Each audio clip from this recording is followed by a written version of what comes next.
interesanti par to, ka tad, kad Dievi ņem šo augli, ja, Dievs taču zina. Viņš taču zina, viņš redz to, viņš zina, kas notiek, kāpēc viņš to pieļauj. Viņš to pieļauj, jo viņš negrib ierobežot. Viņš labprāt ierobežot, bet tas nav pareizais vārds, jo viņa likumu, viņu norādījumu ierobežojumu mūs ved brīvībā, bet tas ir tumsa apgalvo, ka tie ir ierobežojumi. Ja? Un tumsa darīja visu, lai izprovicētu Dievu uz vardarbību, jo Dievs saka, es esmu mīlestība. Ja? Velns saka, nē, viņš mūs ierobežo, viņš mūs pārvalda. Ja? Ja Dievs izietu no rāmjiem un viņš tagad izsistu ārā to augli no Ievas rokām, ja? Sātans būtu uzvarējis. Tā būtu dievišķā vardarbība, nerēķinoties ar cilvēka brīvo gribu, kur viņš ir iedevis cilvēkam. Ja? Un tas ir fakts, ar kur ir vispār skaidrojot šādu veidu moments jārēķinās. Velns pieraksta Dievam vardarbības aktus, un viņš cenšas provocēt viņu uz vardarbību. Kristus no otras puses atkal mums rāda, kāds ir Dievs. Viņš saka, ja jūs man esat redzējuši, jūs esat Tēvu redzējuši. Un Kristus saka, ja tev dara pāri, pagriez otru vaigu. Tātad pēc principa, ja neesi vardarbīgs, jo atriebība spēks pieder Dievam, un savā laikā Dievs pats, kurš ir suverēns, neatkarīgs ne no viena, ja, viņš pats pieņems lēmumu, kad rīkoties un kā rīkoties. Ja. Kas attiec uz šodien, kad kaut kas notiek, kur Dievs aizstāv un cilvēki aiziet bojā, nevienmēr mēs spējam līdz galam saprast, kā Dievs varēja tā rīkoties, bet viņš redz to, ko mēs neredzam. Ja? Viņš redz, ka ja ļaunums spēki ir gatavi iznīcināt veselu tautu, ja? Izraēla tauta arī, taču bija pakļauts būtībā iznīcināšanai. Viņš ved viņu no Ēģiptes uz apsolīto zemi, bet viņš viņus brīdina. Apsolītā zemē jūs tur sagaida visādi pretīgi elku dievu, kas jūs novērsīs no manis. Darat lūdzu visu, lai jūs varētu man uzticēties un nesastapties ar tiem elkiem. Un Dievs sacīja, es izdzīšu tā vietējos iedzīvotājus ārā un dāvāšu jums apsolīto zemi. Pārsvarā gadījumos mēs redzam situāciju, ka cilvēki bieži nejautāja Dievam, ko darīt, vienkārši gāja un bruka virsū. Tā vietā, lai ļaut Dievam nokārtot to lietu un aizdzīt prom ienaidnieku. Te ir tā niansīt, vai ne, kur rakstos diezgan bieži, varbūt arī kaut kur tiek palaisti garām, ja, ka, lūk, Izraels bija tik briesmīgs, ka viņi tur nogalināja šos nevainīgos kanāniešus, ja.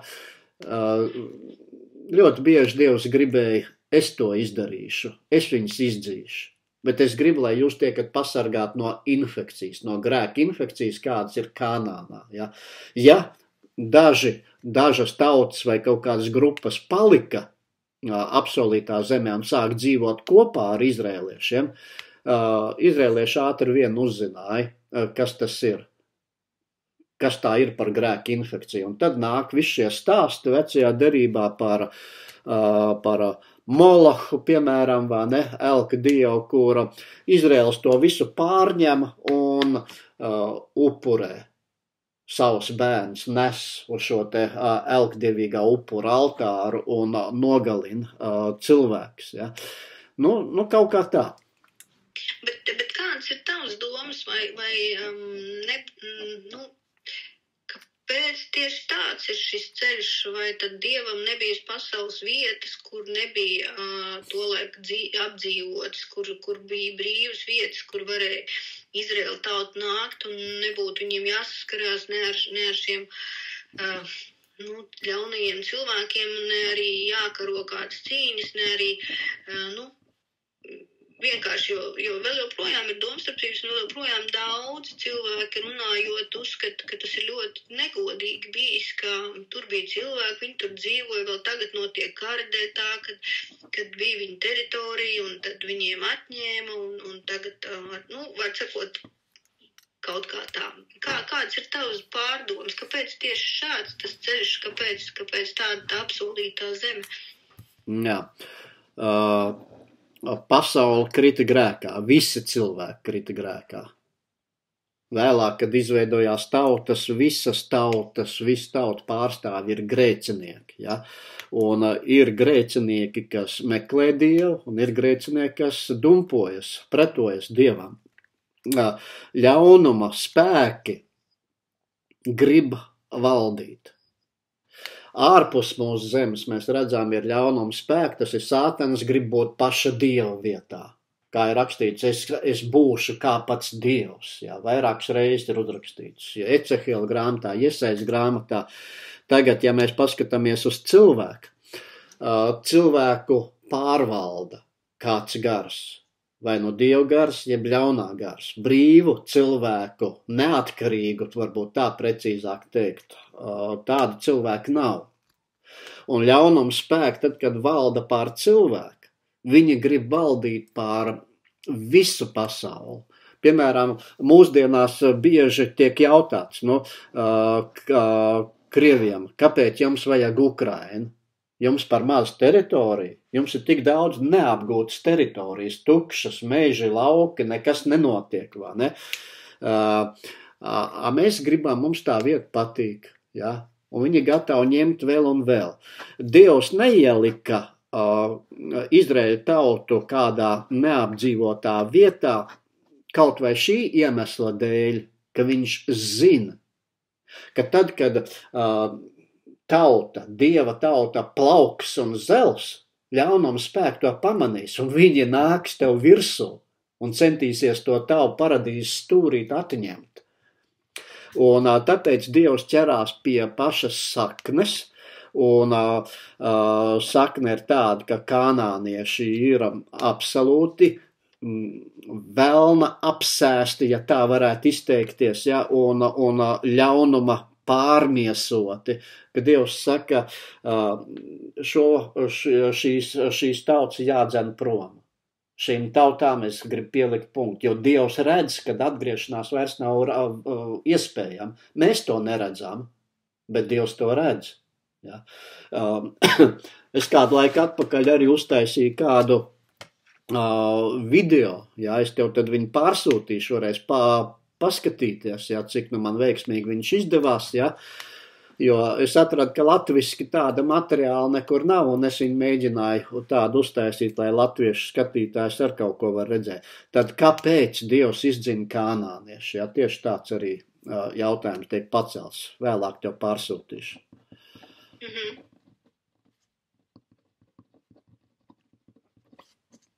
Tad man jautājums, kas ir Kaina zīme? Kaina zīme. Viņš raksta, ka pēc tās slepkavības viņš viņu iezīmē ar zīmi, ja? Vai tās ir tās trakās slepkavu acis, pēc kā mēs varam pazīt? Tur rakstīts, ka visi pazīs tevi pēc šīs zīmes. Es domāju, ka Kains noteikti jutās slikti, jo visā universā neviens taču nezināja, kas ir nāve. Un tagad, kad viņš ir nogalinājis, teiksim, savu brāli Ābeli, un viņš redz, kas ir nāve, izrādās, ka iedot pa galvu nenozīmē vienkārši pārmācīt, ja, bet ka es varu atņemt dzīvību. Ja. Univers, cilvēks, Kains pirmo reizi ierauga, ka ir nāve, un tur neko vairs nevar darīt. Ja. Tas ir šoks, un viņš tajā domā, vai viņa dzīvība nav apdraudēta. Jo, ja cilvēks ir grēcinieks, un grēcinieki jau ir arī Ādams un Ieva, tad rezultāts ir tāds, ka kāds viņam var tādā dusmu uzplūdā uzbrukt. Grēcinieki tur ir ne tikai Ādams un Ieva un Kains, tur ir arī Kaina brāļi un māsas, kur vienkārši nav vairāk pieminēti konkrēti, Bībelē. Tur jau ir paprāls, ļaužu pulciņš, un kādam no viņiem var uznākt vēlme atriept. Un es teiktu tā, Kaina zīme nozīmē, ka Dievs kaut ko izdarīja tādu, kā atgādinājumu, ka jums, cilvēki, brāļi un māsas Kaina, jums nav tiesības atriepties. Tas ir likums, kurš vienmēr ir pastāvējis, un kurš pēc tam Izraēļa tautas laikā tieši tā arī tika noformulēts. Tev nebūs atriepties. Tev cilvēki nav tiesības to darīt. Es to darīšu. Dievs paziņo. Ja? Un, lai nenotiktu ļaunumu plūdi, ka tagad Kaina grēka dēļ, tagad grēks vairojas tik ļoti, ka tagad viņi tur viens otru sāk slaktēt nost, vai ne? Atriebdamies. Ja? Dievs saka, nē, es esmu tiesnesis tur augšā. Ja? Es šo jautājumu nokārtošu. Tev cilvēki to ir aizliegts izdarīt. Jā, vēlāk Izraēļa tautas laikā, kad tauta jau bija savairojusies, vai ne, Dievs izveidoja tieslietu sistēmu, un tad sacīja, neatriebieties, bet cilvēkam, ja ir kāda problēma, lai iet pie Izraēļa tautas tiesnešiem, tie jūsu lietu izlēms. Bet jums pašiem pieņemt lēmumu, kā sodīt pāri darītāju, jums nav tiesības to darīt. Bet interesanti, kā tūlītās es atradīšu, kur tad bija tas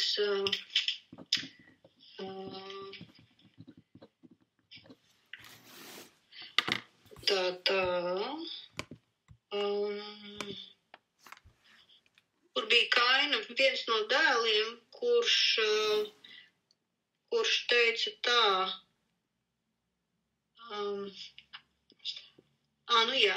kur 23. pāns, 4. nodaļa. Tā, tur ir, un Lameks sacīja savām sievām Adu un Cillo, klausiet manu balsi, Lameha sievas, dzirdiet, ko es jums saku, vīru es nokauju par savu ievainojumu un zēnu par savu vārti.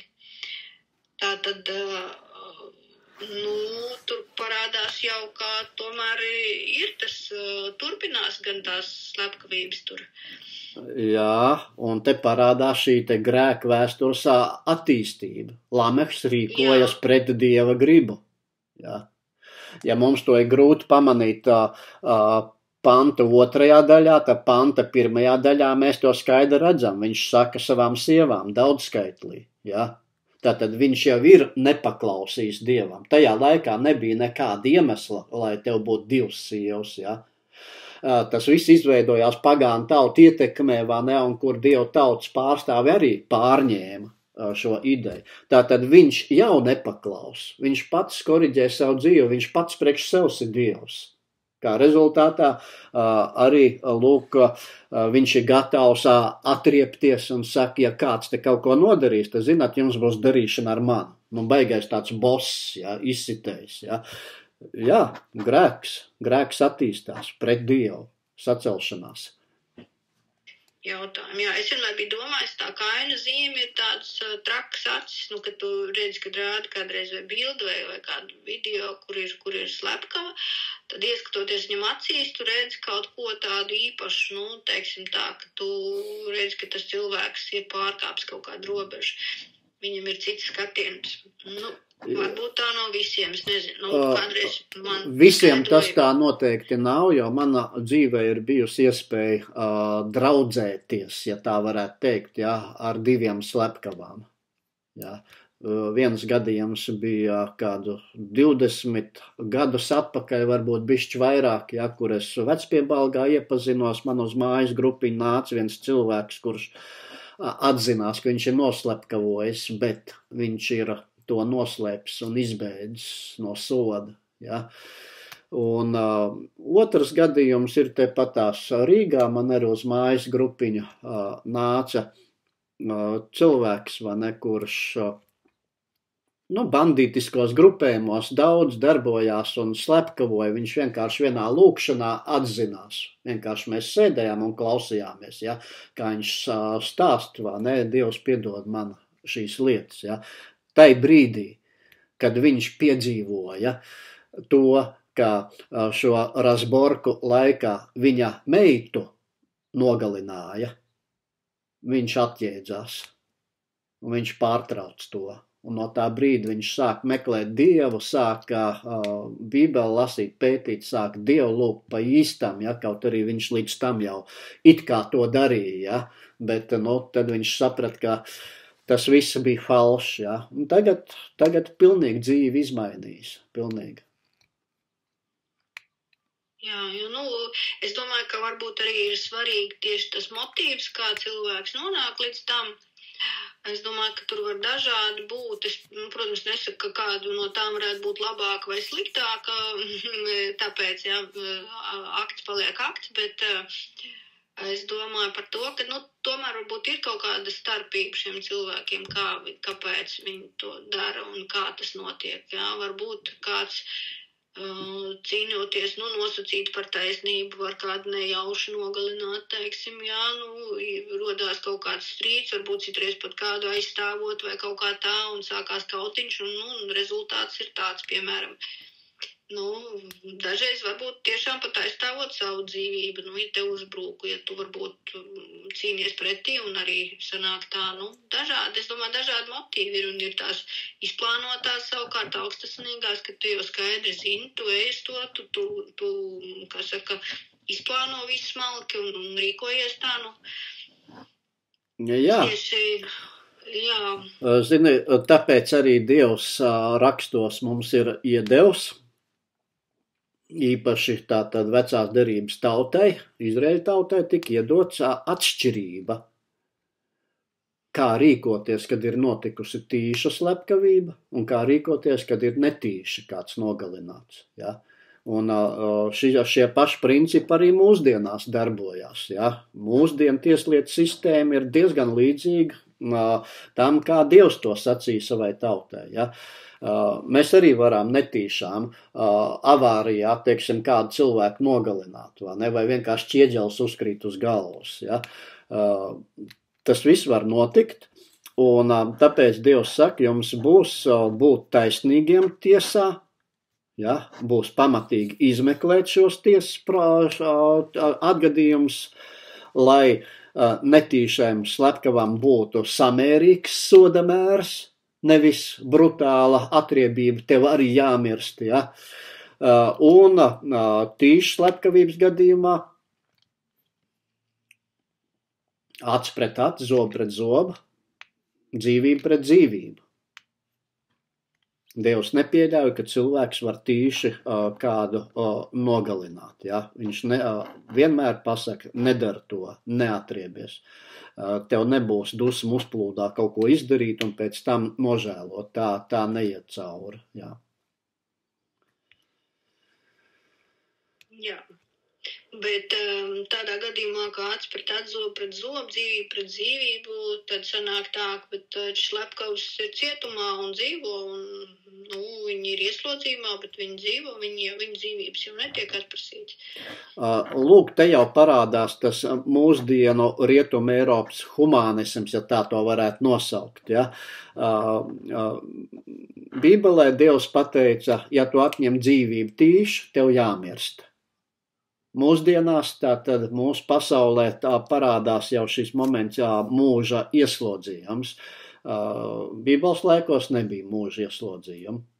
Cilvēks varēja mēģināt glābt savu dzīvību, bēgot uz tām saucamām glābšanās pilsētām. Ja? Ir aprakstīts Bībelē, ka bija tādas glābšanās pilsētas, uz kurām slepkavu varēja bēgt un kur viņu pasargās, neizdos atriebējām. Ja? Bet glābšanas pilsētas tiesnešiem un priesteriem bija pienākums izmeklēt pamatīgi to gadījumu, lai noskaidrotu, vai slepkava izdarīja savu nodarījumu tīši vai netīši. Ja tīši, tad slepkavam tomēr bija jāmirst.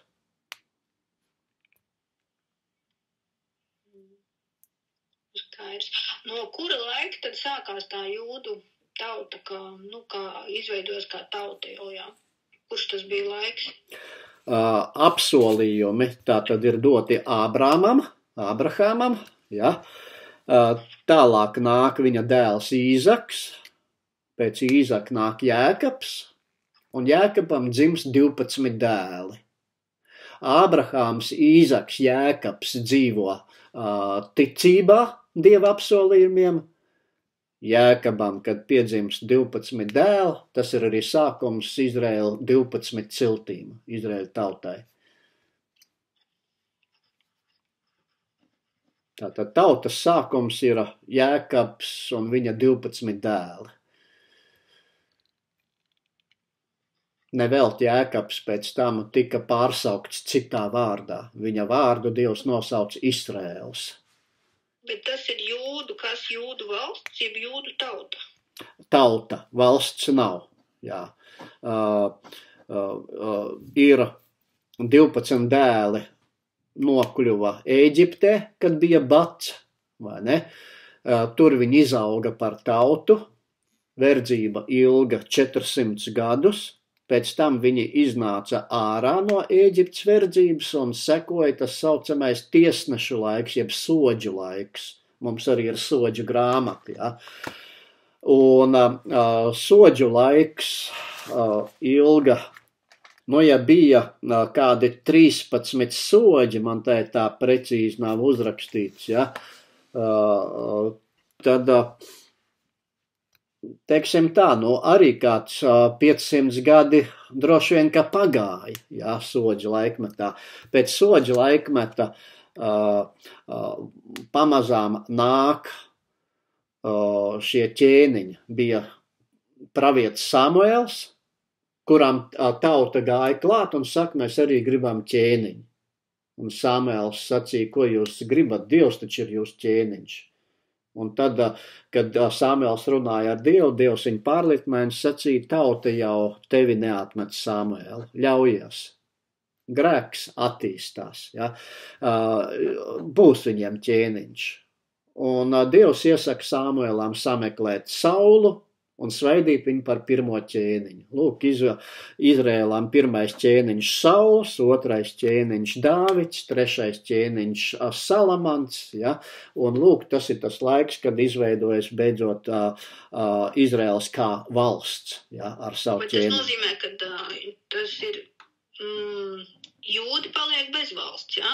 Izraēls, tā bija tā ziemeļdaļa, kur bija aizvest gūstā, jā? Nē, tu aizskrēji stipri uz priekšu.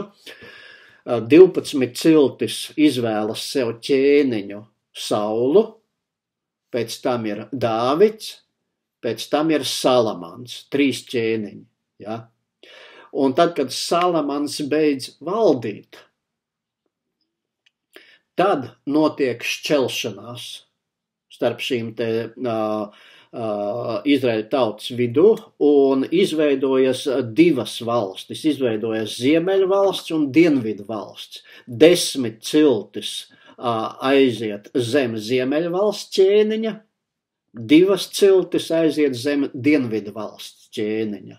Ja? Dienvidu valsts ir ar centru Jeruzaleme, Jūdeja un Benjamīns. Ja?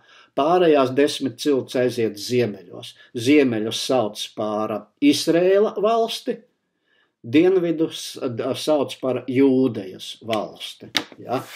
Bet tad, kad izveidoja to no tiem 12 dēliem, tā pirmā, tā bija viss Izrēls, ja? Jā. Valsts, ja tā bija. Un to nesauc par valsti, ja? Tāds jēdziens viņiem vēl neeksistē, jo tur, kur ir valsts, tur ir valdnieks, ja? Viņiem valsts nebija, viņiem bija apsolītā zeme, un viņa ķēniņš bija Dievs. Ja? Tā saucamā teokrātija. Ja? Dievs ir viņa valdnieks. Ja? Un tā kā viņi vairs nemāk kontaktēties ar Dievu, grēks to dara. Ja? Tā kā mēs vairs nesaprotam, kā sarunāties ar Dievu, kā saņemt atbildes, tad ir vajadzīgs jau cilvēks kā vadītājs. Ja? Un pēc pirmajiem 3 ķēniņiem, tātad lūk, tas ļoti izteikti kļūst. Ja? Mums ir tagad ķēniņi, un mēs tagad sekojam viņiem ķēniņu, kā ir rakstīts bieži vien tur ķēniņa laika grāmatās, vai ne, ķēniņi paši bija neusticīgi un nepaklausīgi Dievam. Ja? Un tā tas viss lēnām grimst un grimst. Ja? Bet ja ķēniņš ko saka, acīm redzot, tas ir Dieva prāts, vai ne? Nu, ķēniņš taču zina. Ja? Un tas primitīvisms iet līdz pat mūsu dienām. Ja? Lūk, ja ko saka, ko Putins, tā ir patiesība.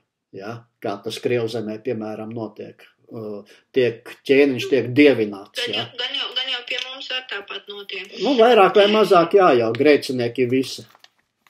Jā, es interesanti, bet es nevaru apskatīties dēļ video zvanu. Man telefonā bija viens pants nofotografēts, un es tagad neatceros kurš, bet tur bija tieši par to, ka, ja var sakot ķēniņu pavēli, tas bija tas pats Joabs, kur viņš nesaskaitīja levītu ciltis un vēl kaut kādus, un kad viņš nesa ziņas Dāvidam, viņš nepieskaitīja kaut kādus cilvēkus, jo viņš uzskatīja tā, ka ja ķēniņa pavēle ir muļķīga, man liekas, vai kaut kā tā, tad es atļaujos viņu nepildīt. Jā, pret Dievu saceļoša pavēle.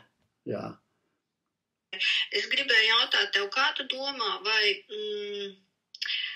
labi, tagad tās 5 Mūzes grāmatas, un pēc tam ņemt varbūt tās no jaunās derības, jeb turpināt to visu vecās derības tālāko.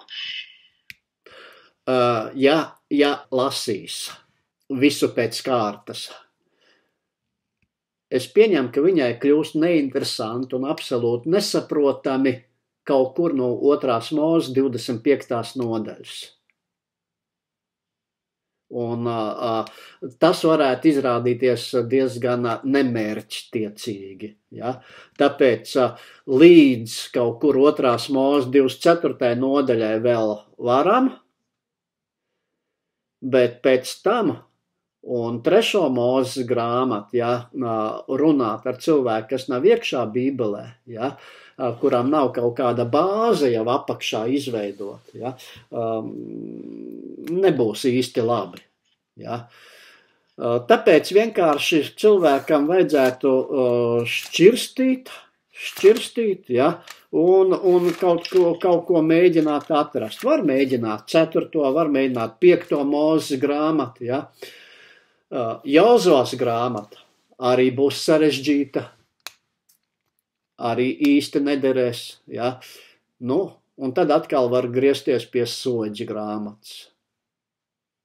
Var iet arī, protams, uz jauno derību, kaut kā tur ir pašam cilvēkam jānomana, ja grib konkrēti, lai cilvēks iet iekšā, nevis iepazīstās ar Bībeli kā tādu, bet iet konkrēti kaut kādu tēmu un pamatu apguvē, tad gan varbūt labāk ir iet uz evaņģēlijiem. Jo svarīgākais jau ir sākt meklēt un piedzīvot, sastapt Kristu, un to ir vieglāk izdarīt evaņģēlijos. Tā kā pašām vien lēmums būs jāpieņem, Jā, labi, bet labi ir pakonsultēties, jo man vienkārši viņi īsti neskaidroja. Jo, ja mēs iziesim cauri kaut kur līdz 10 baušļiem, tas ir līdz 2. Mūzes 20. Tur ir apkopoti ļoti daudz stāsti, kuri tiek pieminēti, citēti jaunajā derībā. Tas nozīmē, mums jau pamats būs, lai jaunā derībā jau būtu vieglāk arī lasīt. Debes Tēvs, paldies par šiem mirkļiem, kur varējām iziet cauri šīm pirmajām 4 nodaļām 1. Mūzes grāmatā. Dod, lai tas viss mūs rosina meklēt, saprast Tevi, tavu vārdu. Paldies tev par visu. Tavā vārdā, Jēzu. Amen.